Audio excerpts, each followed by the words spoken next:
Good evening and welcome to our Bible study. Let's pray together. Father, we love you, and tonight I ask that you would help us as we look at the last of the three great Eastern religions, and just help us to focus and as Christians to grow in our understanding of people of other faiths so that we can better relate our faith to them. Help us to be more effective in our presentation of the gospel. In Jesus' name, amen. All right, so for the last couple of weeks, we've looked at, and we're breaking this down into basically the three major Eastern religions, the three major Western religions. And this is not to say, and I really feel I need to stress this, that's not to say there aren't other Eastern religions, because there are. Obviously, there's Confucianism, there is various folk religions of the eastern part of the world, and even among the three major religions that we've discussed so far, there are sects within those religions. So in other words, when you think of Hinduism, you can't think of a monolithic group, okay? If you were a Hindu from within Hinduism, you wouldn't think of a monolithic group. You would understand that there are various different groups that practice Hinduism in different ways, kind of in a way similar to, although at the same time different, but similar to our Christian denominations, okay? We have Methodist, Baptist, Presbyterian, Catholic, Pentecostal, etc. In the same way, Hinduism breaks down into probably, I think the last time I looked, it was like 14 different sects of Hinduism. And the same is true of Buddhism. There are different sects of Buddhism, different practices, and the same is true for the group we're going to be looking at tonight. So it's not really my purpose to look at the breakdown of those groups in detail, because that would be a much, much longer class. Like I said, comparative religions is, even in seminary, for me, in a Christian seminary where our focus was Christian theology, comparative religion studies was 2 whole semesters, where we broke down each group, and as we discussed Christianity, we broke down the various denominations and the denominational beliefs and so on. And while I think that's valuable, it's far beyond the scope of what I'm attempting to do in this class. So for tonight, we're going to look at the third of the Eastern religions, but I want to stop for just a minute and kind of go back and retrace where we've been. We started with Hinduism. Okay, and was talking with Jamie about this before class began, and I think that this is really a good breakdown in many ways. It really simplifies it. But if you want to talk about Hinduism and you want to kind of really boil it down, and again, like I said, in that class, I way oversimplified Hinduism, okay? There's much more to it than we were able to go into. But if you wanted to really capture the essence of Hinduism, the goal, if you would say, the overarching, this is what Hinduism seeks to do, okay? It is the cessation of existence. The cessation of existence as a physical human being in this physical realm and physical world that we interact with and understand. It would be the cessation of existence. It would be being able to finally transcend and leave behind this existence to go to a different existence altogether, a different state of being, right? So the cessation of human existence. Now, I hope you realize that that is not what Christianity teaches, okay? It does not, and we'll make that expressly clear, although I think there has been, in Christian circles, with the emphasis on heaven, almost a kind of a parallelism in Christianity of, my goal is ultimately to escape this terrible world because I want to be in heaven with Jesus. Whereas for the Christian, if we truly understand heaven, heaven is just a temporary place. It's the current place where the saints reside in the presence of God, but it's not their eternal home. Their eternal home is in the eternal kingdom of God, which will be right here on good old planet Earth, okay? However, a renewed Earth, a completely restored Earth, restored to Edenic conditions, but nonetheless, and I've tried to emphasize this in my teaching and preaching, continuation of our current physical existence. It's not the end of existence, right? But for the Hindu, the goal actually is that end of existence, that absorption back into the Atman, becoming part of the great soul of the universe again. So that's the goal, right? The goal of Buddhism, on the other hand, is not so much the cessation of existence. The goal of Buddhism is basically becoming numb to existence, okay? And that's the nicest way I know how of putting it. I'm not saying that is in any way to try and put down Buddhism at all, but the goal of Buddhism is to become so detached from your experiences, whether positive or negative, in this life, that you truly become transcendent in this life, okay? And you live with the cessation of suffering, right? Because you can't truly suffer loss if you could care less about what you've lost, right? That kind of captures a kind of a taste of the essence of Buddhism. You can't really suffer from what you've lost if you've lost all taste or care about the things you've lost, right? And so the Buddhist would seek that kind of disconnection from the material to such a degree that they're living a life that is completely oblivious, whether good, bad. Their happiness is not dependent upon experience. Their happiness is entirely dependent on a state of nirvana, of being in a state of disconnection from this current reality, okay? So that sums up kind of, for me, it captures the real heart essence of Hinduism, Buddhism, and now tonight we're going to talk about the third of the great Eastern religions, which is Taoism. Now, many people get confused when they see it spelled because it's spelled Taoism, and so automatically I think people who don't know will try to pronounce it Taoism, okay? That is not correct. It's actually pronounced Taoism with a kind of a, if you've ever been in an Asian country, anybody ever been to Asia? Okay, so several of you, the veterans, have been, I know for sure. But if you've ever been there, you know that they have this thing in their language called the diphthong, and I can't do it justice, so it will come out sounding like a Tennessean trying to do the diphthong, but it's basically D and T kind of rolled together, Tao, okay? And that is essentially how you say it. You say it as Taoism, okay? The question is, what is Taoism? And I'm not even sure that a Taoist could really even tell you. Originating in China in the 6th century BC, it is the youngest of the Eastern religions by considerable margin, okay?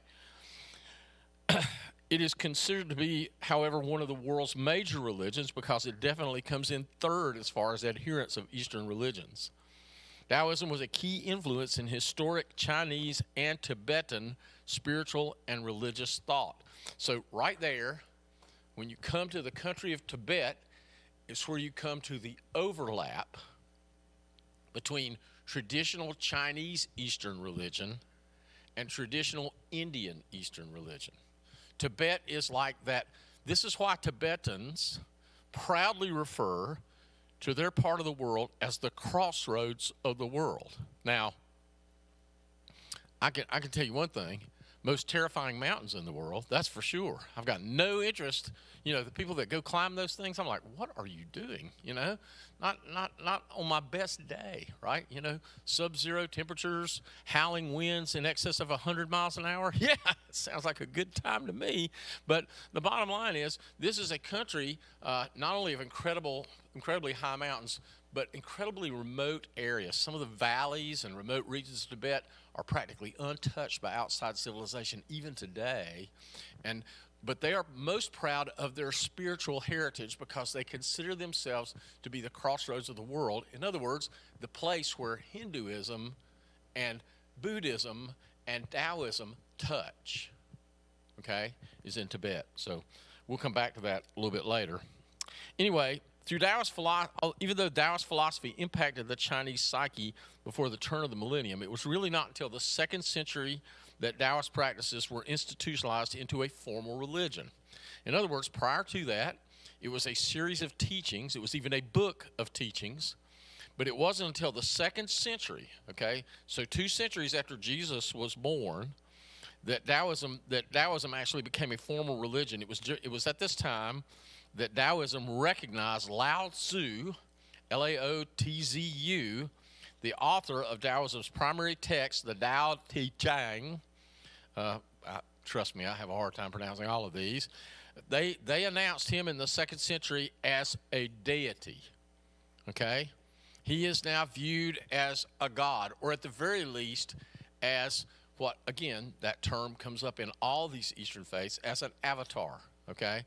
As a human physical expression of God come to earth. Now, I am of the belief, having studied his history, that Lao Tzu would have laughed at that, okay? And he would have mocked it and would have completely eschewed any attempt to make him a god. And yet that's precisely what happened in the 2nd century. So it shows how the religious faith of Taoism has evolved. The Tao Te Ching is Taoism's basic text, and it contains less than 10,000 words compared to any of the other holy scriptures, okay? Compared to the teachings, compared to the Bhagavad Gita, or compared to the combined teachings of Hinduism, compared to the Bible, compared to the Quran, it is a staggeringly short book.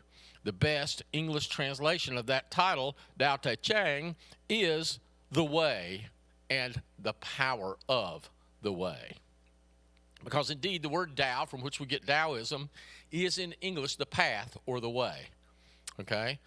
And its central concept is that, the way and the power of the way. Now, I made some mention, a couple of weeks ago in talking about Buddhism, or last week in talking about Buddhism, I made mention of Mr. Miyagi, right?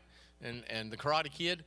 This is actually Mr. Miyagi's faith, okay? I kind of used him as an illustration of kind of Buddhist sort of principles. But Taoism is actually the faith that is portrayed in the film with Mr. Miyagi. In fact, if we look up here on our screen, which of those symbols do you guys think is Taoism? The yin and the yang. That is correct. Who said that? Paul. Good man. The yin and the yang. Now that brings us to one of the central premises of Taoism. So before we even go into the history of Lao Tzu and how he came up with these teachings, that brings out one of the central premises, because that symbol best illustrates kind of what is central or core of Taoism. And, well, let me just go on and finish this part about his history, and then we'll talk about that. Almost nothing is known about Lao Tzu, the purported author of the Tao Te Ching. Scholars are unsure whether he even existed. The name Lao Tzu translates into English as the old boy, that old boy, or the old fella, and is a title of endearment, just like we would call our dad my old man, right? That's the idea behind it. Grandpa. Unlike the founders of most major religions, Lao Tzu was neither a preacher nor a prophet. Legend has it that, as an old man, he became completely disenchanted with Buddhism and went on a search for truth, okay? So he became disenchanted with the teachings of Buddhism. Notice the connection there. Buddha became disenchanted with the teachings of Hinduism, so he went on a spiritual journey, right? Lao Tzu became disenchanted with the teachings of Buddhism, so he went on a spiritual journey. Okay? According to legend, Lao Tzu rode a water buffalo across the mountains into what is now Tibet. That must have been one heck of a water buffalo. Okay? At the border, before crossing into Tibet, a gatekeeper sensed that Lao Tzu was a man of profound spiritual wisdom and begged him not to leave China. Lao Tzu insisted, but agreed to first record a brief spiritual manual so that his wisdom would not be lost to the Chinese people. 3 days later, he returned to the border with the Tao Te Ching. He gave it to the gatekeeper. This is at the Tibetan border. Crossed the border and never returned. He vanished into Tibet and never came back. So that's their spiritual leader. Yay. He's gone, okay? But he did pass along this book of his teachings. Modern scholars, however, believe, from studying the language, the underlying language, that more than one person wrote the Tao Te Ching, okay? Now, the way they do this is by some rather sophisticated linguistic study. And we do much the same thing with the New Testament when we're trying to determine, like, for example, when you've got a book in the New Testament of indeterminate authorship, such as the book of Hebrews, scholars study that underlying language, the underlying Greek, to try and understand who it might have been that wrote it. That's one of the reasons why scholars have concluded that it wasn't Paul. because it does not fit Paul's style. It's not his style of writing. He wrote in a certain way and used certain phrases and had a certain flow and a certain characteristic way of saying things and writing things, and Hebrews doesn't line up with that, right? In fact, the people who studied it believe that it is much, much closer to the writing style of James, even though we have only one book written by James, right? But they believe it's much more closer to linguistic style, right? So this is one of the things that scholars do, and in examining the Tao Te Ching, they've come to the conclusion that this could not have been the writing of one man. This was probably written over at least 2 centuries and was compiled, okay? It did not receive its modern form until the 3rd century BC, okay? So if Taoism began in the 6th century BC, that means the religion existed for 3 centuries before they finally came to a place where they brought together all these writings under one heading and published it as one book, okay? Now, again, looking back at Christianity, similar kind of thing happens with the New Testament, right? We have early Christian church. We have the apostles writing books of the New Testament, but we don't really have the canonization of the New Testament as a whole doesn't occur for some years to follow, right? It's not really until the late 1st century, early 2nd century that we actually sit down and we canonize the New Testament. Now, that doesn't mean the New Testament didn't exist before then, right? The books existed. It means that we didn't sit down and codify the books as one book, putting them together in one volume until later in church history after they've been written. About a half to 3/4 of a century after they were written before we actually put them together in one form. Old Testament, totally different story. Canonized by the Jews long before the New Testament was written, okay? So we already had a very clearly codified system there with the Old Testament writings already well in place, well founded. But the Christian codification, the canonization process took a little bit longer, into about a century or so into the church's history, a little bit longer. But we can also go back and we can find fragmentary canons that existed around 70, 80, 100 AD. So even just a few short years after Jesus' death, resurrection, right around the time of the destruction of Jerusalem, we find fragments.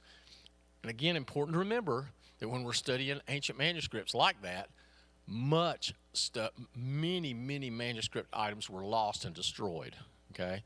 Just simply because, think about it, okay? All of the upheaval that Israel went through, from the destruction of the temple and the scattering of the Jewish people, all of that, there's no doubt a great deal of material that was lost. In fact, there was a great deal of material that was lost to us until the 20th century. You do realize that, right? I mean, in other words, here we are 20 centuries after the birth of Christ, and we find the Dead Sea Scrolls. They'd been there all along, right? But they were hidden away by the ancient Jewish community that coexisted with the ancient Christian community that coexisted with the Jews at Qumran. They had hidden them away, and we didn't find it for 19 centuries. That's amazing, right? And yet when we did find it, all of those manuscripts corroborated what we already had of the New Testament. There was no conflict at all, which is, again, an amazing thing, an amazing testament to the truthfulness of the New Testament and the accuracy of the New Testament translations. But at any rate, so with the writings of Lao Tzu, it's believed that they are not necessarily the writings of Lao Tzu, but instead they shared a common vision and worldview, but authorship is still attributed traditionally to Lao Tzu. Lao Tzu would not have considered himself ever to be a symbol of Taoism, or indeed for Taoism to require symbols at all. Nevertheless, Taoism, when institutionalized as a form of religion, they elevated Lao Tzu to the status of deity, which, as I say, he would have probably scoffed at.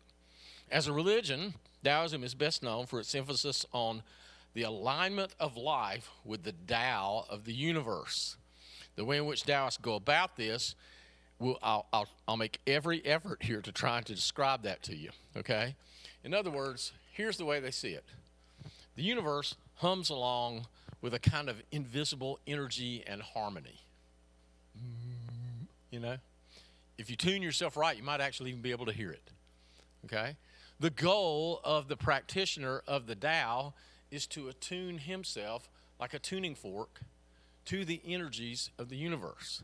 This is why you will frequently hear followers of Taoism refer to the idea of an inner energy or an inner light within them, okay? We would tend to think in terms of the soul, and we'll talk about that a little bit more here in just a minute of how they specifically refer to that. But the idea is that the inner man must be attuned to the ways of the universe, and that's how we achieve harmony.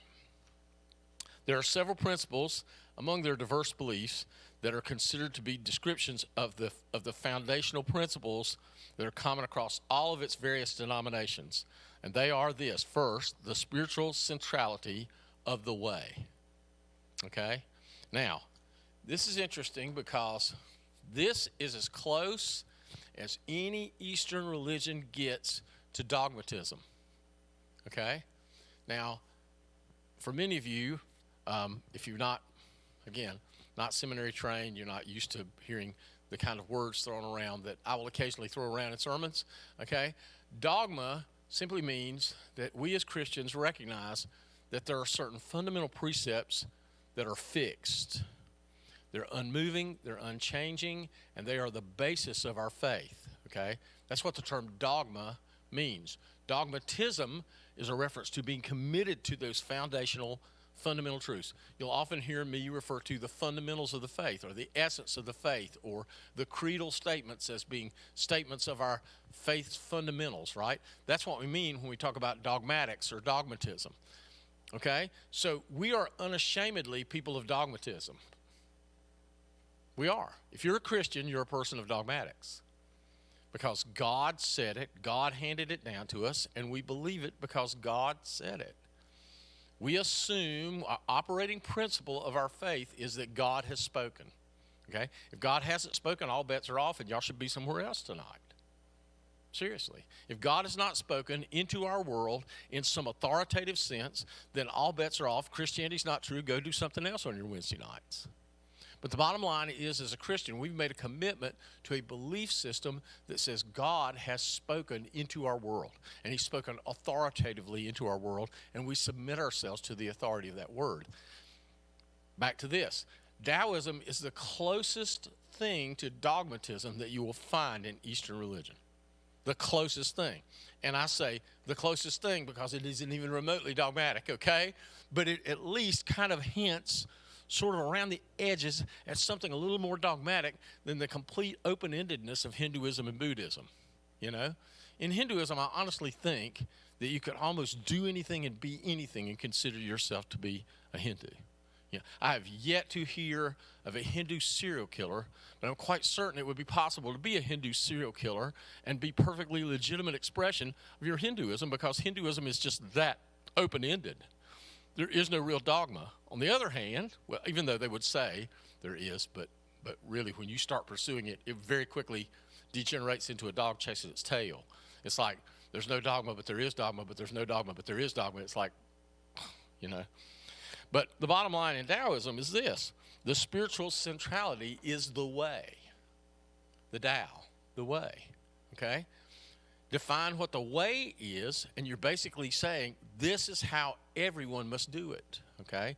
So that gets a little bit closer to a dogmatic view of life.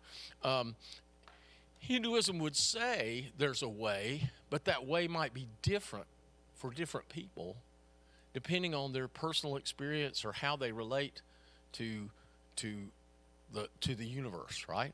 Whereas the Taoist is far more likely to say that if you find the Tao, if you find the path, you're going to be on the path with everybody else, right? There's one path to fulfillment, ultimately, okay? That's, like I said, closest thing we can get to a dogmatic statement from an Eastern religion. The fundamental way in which we express our following of the path is we must achieve oneness with the rest of nature. So Taoism is the perfect religion for the tree huggers. It is. It really is. I mean, it is kind of the essence of that whole worldview kind of rolled into a religious faith, right? And that is the idea that our ultimate goal, the ultimate goal of the path, is to achieve harmony between ourselves and the rest of nature, okay? Now, I think the challenge still lies before the Taoist to achieve harmony with a grizzly bear. But hey, I guess anything is possible, but I don't think anyone's experimented with yet and survived to tell about it, okay? But the bottom line is harmony with nature. Now, of course, the Taoist would say, oh, you're being foolish here. You're just oversimplifying our views, right? But basically, how does one live in harmony with nature? Well, ultimately, Taoism is a back to nature, back to raw, earthy living as a faith. So a person who truly practices Taoism will kind of tend to eschew the materialism of the world, not necessarily because the materialism of the world is wrong, but because the materialism of the world might be out of harmony with nature, okay? So therefore, the goal is to get back to a simpler form of life that brings us into unity with nature. And then finally, third primary principle of the Tao, the way, is what they call Wu Wei. Has anyone ever heard of that? Wu Wei, W-U-W-E-I, okay? Wu Wei. Here's what Wu Wei means. Try to figure this one out. Action without intent. I'll let that sink in for a minute. Action without intent. In other words, can I translate that for you? Doing something without intending to do it. I think I do that every day. No, I'm just kidding. Action without intent. Or, another way of saying it is effortless action. Okay? Action that doesn't require you to actually make any effort. In other words, the flow of the universe doesn't require us to put forth any effort.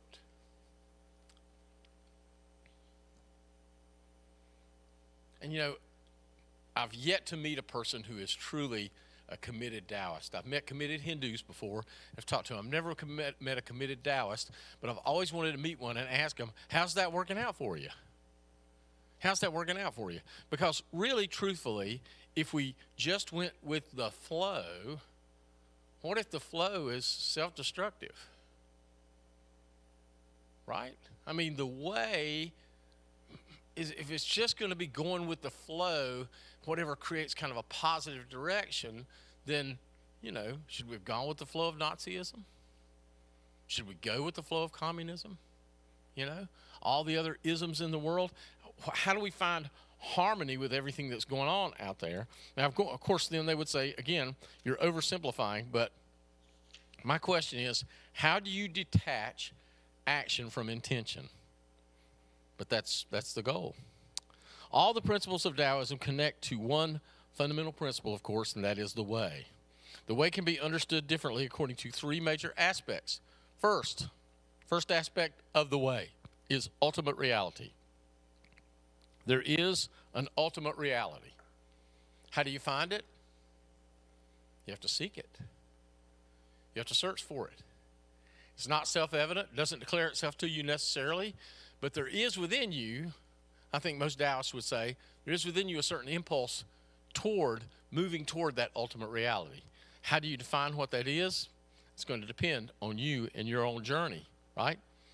The second principle is the order of nature. The order of nature ultimately points to the ultimate reality. Now, here is one place where, as a Christian, I can say amen. Okay? The order of nature does point to an ultimate reality. However, here's where I think we would differ, and this is where you start taking a comb and kind of separating the hairs, which I do every day. If I didn't, it would look awful, right? This is where you take a comb and you start separating the hairs. Those of you who don't have hairs, you don't have to worry about it, right? But where you take a comb and you start separating the hairs, because ultimately, here's the bottom line in that. The order of nature, in the sense that nature is an orderly thing, or the order of nature in the sense that we follow the way of nature, right? Because the way of nature is often chaotic. The way of nature is often chaotic. Animals are brutal in the way that they treat one another. They are. I mean, all you got to do is be a farmer. Figure that out pretty quick, right? You got chickens? You got chickens around here in Frederick County? There's a lot of critters that view your chickens as theirs. And if they can get to them, they'll eat them. You won't ever get to have no tasty chicken because they're going to take your chickens away from you. Why? Well, as Rudyard Kipling, one of our great Christian thinkers, once put it, right, actually he was a transcendentalist, I'm being funny, but as Rudyard Kipling once put it, he said, nature, bloody in tooth and claw, right? In other words, nature can't be our example. It can't be exemplary of the way, right? But I'm not sure that the Taoist would even disagree with that. The Taoist, however, is saying that even though nature may appear chaotic, there's a certain order in nature, right? Animals got to eat. Animals got to eat. So there is an order in nature, even when they're going after your chickens and trying to kill them. That's not necessarily chaotic. Here's what is chaotic, however.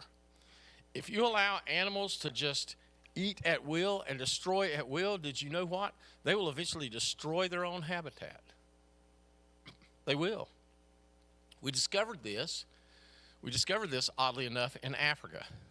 The elephant was going extinct at one point in time. So he was declared a protected species by the UN and then by many nations around the world. Now, a few nations have gone back on that and have taken away the protected status, but most nations in Africa still have that in place, right? Because they're trying to preserve the elephant population. Well, as a result of our efforts to protect the elephant population is growing again. It's probably the largest it's been in almost a century. And guess what's happening? They're destroying the Serengeti. The elephant population has become so large that they're destroying the largest grassland area in Africa because of their grazing habits, which are absolutely destructive. Right? So, is there a pattern in nature that's necessarily good? No, because according to what I understand, the elephants are actually killing themselves without realizing it. Their grazing patterns, grazing habits, and the destructive nature of their grazing is destroying the very grassland they need to survive. So even without our help, shooting them, right, they may very well make themselves extinct by the way in which they eat. And they don't think about it. And so in other words, what does it take? Well, it takes human intervention from the outside to keep the elephant population alive. Now, the Taoist would say this. Here's his answer to that. That is the way of all things. The balance is found by allowing the destructive side to take its course as well. Remember, I told you we'd come back to it. Remember the yin and the yang? Okay? Well, the black side is the dark or destructive side of nature. The white side is the good, affirming side of nature, but both are equally important. Both are equally important. In fact, you have to allow the elephant to run his course the natural way, because if he's doomed to extinction, he'll just be replaced by another animal in the chain of things.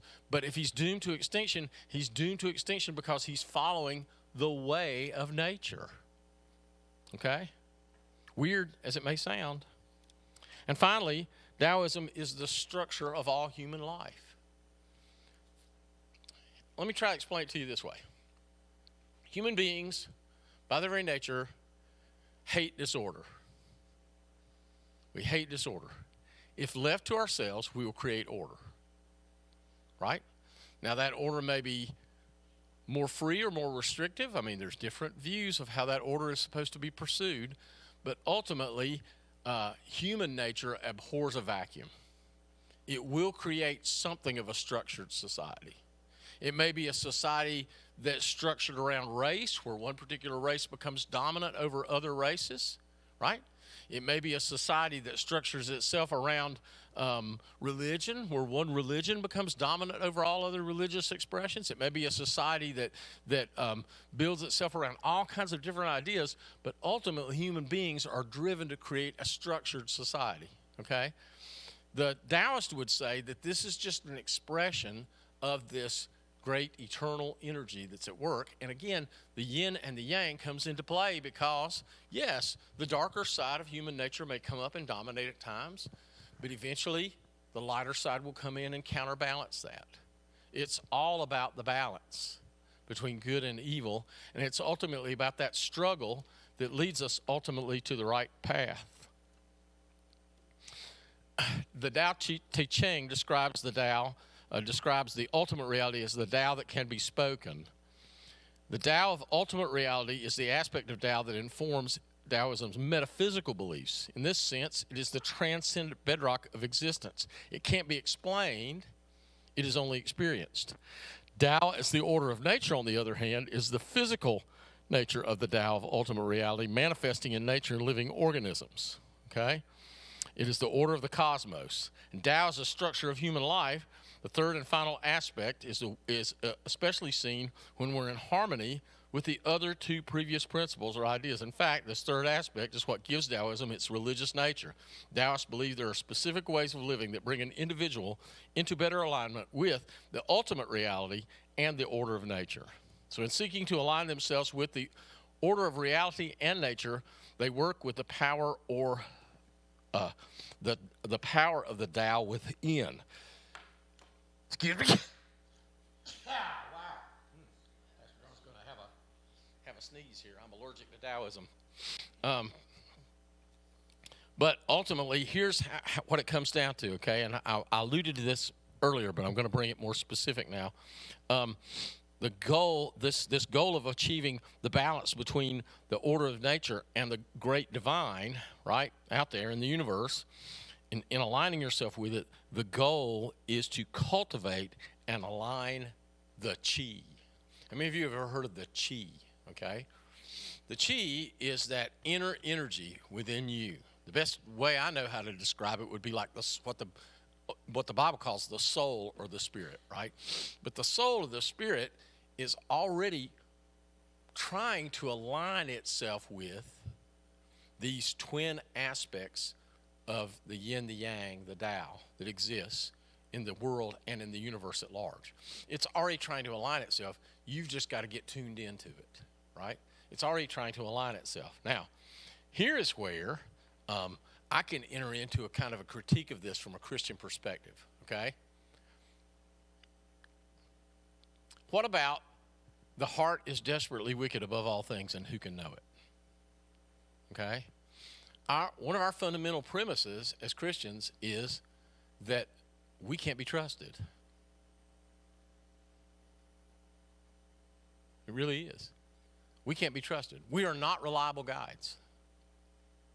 If left to ourselves, we'll destroy ourselves. That's the essence of it. Okay? That's the fallen nature of man. The Adamic nature drives us not toward righteousness, not toward harmony with higher laws. It drives us away from it. It drives us further and further and further into darkness, into isolation, into separation from God. Okay? So, in other words, the Taoist says there's within each one of us an energy, and that energy is seeking alignment with the divine. It's seeking harmony, right?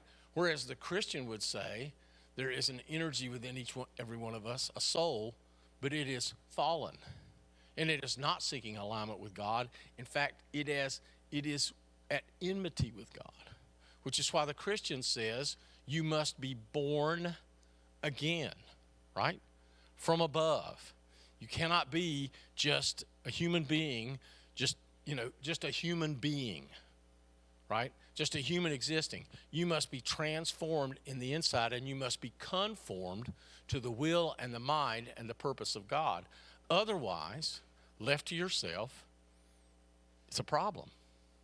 It's a problem. Human nature is a problem. Whereas I think in almost every Eastern religion, but in particular in Taoism, human nature is not seen as a problem, but actually human nature at its very core, its very heart, is trying to align with the harmonies of the universe. So there's basically two practices that are central to this whole Taoist pursuit of harmony with the universe. First is philosophical, what's called philosophical Taoism. It attempts to cultivate the qi through wisdom and right living, okay? What we called earlier Wu Wei, okay? Trying to learn how to walk and live in harmony with the universe. The second expression of Taoism is what we call vitalist or yogic Taoism, okay? Now, that's a completely different animal, and it is transcendental in nature. It believes that the only way we will ever achieve that harmony, the qi will ever achieve its true harmony with the universe, is through ritual practices that cause us to transcend, okay, our inner self and to become connected with something far more spiritual, far more vital. And these include a regimen, a very strict regimen of what is called yogist practices. This is where we get the term yoga, even though yoga carries within it today in the Western world. Yoga contains a lot more than just this, okay? But this is where we get the term yoga. It's from the yogist practices of Taoism, which include meditation, sometimes hours, even days of meditation, martial arts, and breathing exercises, okay? Now, as odd as it may seem to you, you're probably thinking to yourself, martial arts, how does that get us in harmony with the universe? Well, it's seen ultimately as a form of exercise. Yes, it can be used for self-defense, and yes, it can be used for fighting, but ultimately it's seen as a form of exercise. In fact, many of you ladies, I'm sure, have been to classes where they will teach you for a certain exorbitant fee charged by the trainer. They will teach you Tai Chi, right? Tai Chi is one of these ancient Taoist martial arts practices, and essentially, again, I'm not even going to attempt to do it. I'll surely fall over because I lack balance. Right? So I'm not a true Taoist because I lack balance. But it's truly the practice of these various different moves and exercises, and the whole goal behind those exercises is to bring you in harmony with the flow of the energies of the universe, okay? Same with meditation. Not so much prayer, because the goal of meditation is not filling the mind with thoughts. It's emptying the mind of thoughts, right? And so, again, this is one of those areas where, as a Christian, I can step in and critique, because I believe that when we empty the mind of thoughts, we open ourselves to things that are dangerous, okay? It is not ever God's intention for our mind to become emptied. The Bible talks about when the unclean spirit has gone out of a man, returns several days later and finds the place clean and swept, comes in with 7 times more, right? The whole idea there is not that the place should be empty, but that the place should be full, okay? And filled with the things of God and filled with the mind of God. And so it is that as a Christian, that I critique this, but the whole goal of the meditative practices of the East across the board, but particularly of Taoism, is the self-emptying, the emptying of the mind, so that we become in tune with the natural forces that are already at work in the universe, right? So that's the two sides of Taoism. One is philosophical, one is yogic, or actually, exercises, what we call ritualistic practices that bring us in tune with the larger energies of the universe. And there's all kinds of things you can do to kind of help that along the way. I know that one thing that is often recommended, even though it's sensory, so some people in Taoism reject it and other people embrace it, is the idea of burning of incense and various different candles and things like this, the scent of which and the feel of which and the warmth of the candle and so on are supposed to help you get in touch with the energies of the universe. Other Taoists reject that, though, because they would say that's too much leaning back to the physical side of things. We want to kind of transcend that. So the best way is, again, the self-emptying, not the experience of sensation, but the actual desensating, becoming detached from sensational experience, okay? So that is Taoism in a nutshell. Now, let's go back and let's touch on all three of these things that we just talked about, just in brief, a quick overarching of it, right? What do you see in common out of the three Eastern religions that we've talked about? What are the great commonalities? Because they're all very connected, right? Obviously, you can see that. The Tibetans see themselves as a crossroads of the world where the three great Eastern religions overlap. And there's a great deal of overlap between those religions, so much that for a Westerner from the outside looking in, they might be hard-pressed to distinguish between Taoism and Buddhism in actual practice, okay? What do you see as the commonalities? Huh? the path, okay? All of them emphasize the path, okay? There is a way. What is that? Where is that way leading? It's, Right. It's leading ultimately to a state of merging with the great energies of the universe. In whatever way you do that, whether in Hinduism you just actually leave this existence, or whether you find a way to make peace with this existence, a la Buddhism, or whether you find a kind of a spiritual detachment, a la Taoism, whatever it is, all of them are a path that ultimately leads you to a place where you detach from this material existence and become one with another existence, another world, if you will. Okay? Anybody else see any commonalities? Correct. None of them, not one of them, emphasizes a God who can be known. Okay? That is completely foreign to this whole world of religion, is the idea of a God who can be known. Now, if you actually interact with a Buddhist, let's say, on a day-to-day basis, or a Hindu, they might tend to disagree with you and say, well, no, we have our household gods. They might show you the various different images or shrines that they have in their home and say, we worship deities, we worship beings, we connect with this on some level. But really, when you get down to it and you really start digging beneath the surface, those deities are not a path to God. They're just expressions or emanations of God. They don't show you the way. They don't show you the way. They're just the way in which that divine energy in Hinduism, that great oversoul of the universe, has expressed itself in the world. And, may I add this, only Hinduism has the heavy emphasis on the various avatars. It has a whole pantheon of avatars that have been expressions of God down through the centuries. Buddhism and Taoism do not share that, okay? There is not, you'll see statues of the Buddha, but only out of reverence and honor to him as a great spirit. You might see statues of Lao Tzu in the home of a Taoist, but only as an honor to the great man who inspired their great faith, but no sense of a God with which we can connect and we can have a relationship with. Anything else that anybody saw as a common thread? Effort. Yep. It's all about your pursuit of God. It's all about you going after God to the best of your understanding. And again, like I said just a few minutes ago, and I kind of got ahead of myself a little bit. I wanted to go there now, but this is as good a time to repeat it as any. We don't trust in our effort because we are fallen. Okay? We're not going to find God by groping along. In fact, our efforts to grope along and try to find God are going to be miserably distorted failures. Why? Because we're sinful. We have a sinful nature, and ultimately, even our pursuit of God is not going to be right. It's not going to be pure. It's not going to be righteous. It's going to be self-serving. Okay? So that ultimately, when we start talking about that self-effort, that is the path. Remember, Jamie talked about the path being the common. Well, that path and that word effort, they overlap one another. That's the whole concept.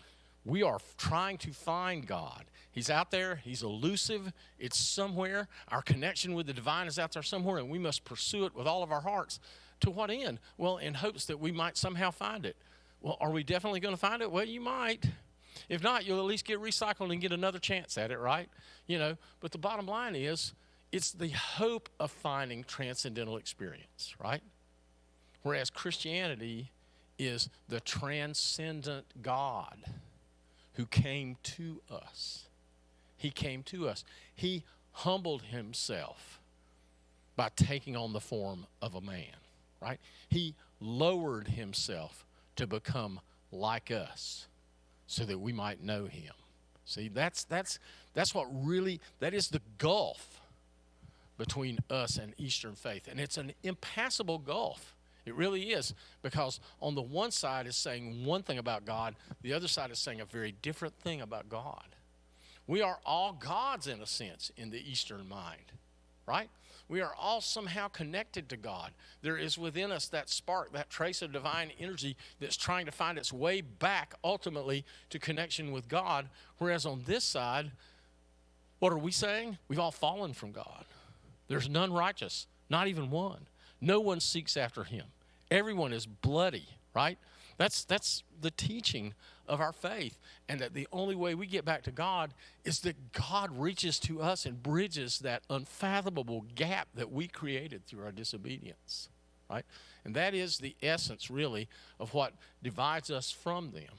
Now, over the next 3 weeks after this, we're going to talk about the three major Western religions, which are in the order of their age. I tried to do the same thing with Eastern, Hinduism, Buddhism, and Taoism, even though Taoism and Buddhism kind of overlap to some degree. But I tried to do the same thing there. But we're going to go in the order of their age: Judaism, Christianity, and Islam. These are the three great Western religions. And interestingly, they all have the same exact roots. They all claim the same exact roots. They all claim to be rooted in the faith of one man, Abraham. Okay? So we're going to talk about the similarities. We're going to talk about the distinctions, the divisions, the whole 9 yards. But in all of it, my goal is to keep our eyes on Jesus, okay? Because Jesus is central. He's the center of the whole thing. Let's pray together. Father, thank you for this time we could have together to study and think about these things, ponder these things, and grow in our faith. I pray in the weeks to come, you would help us understand our own faith and how it relates to others in the Western world. Help us to become more effective citizens of the kingdom of God, representatives, ambassadors for Christ in this world.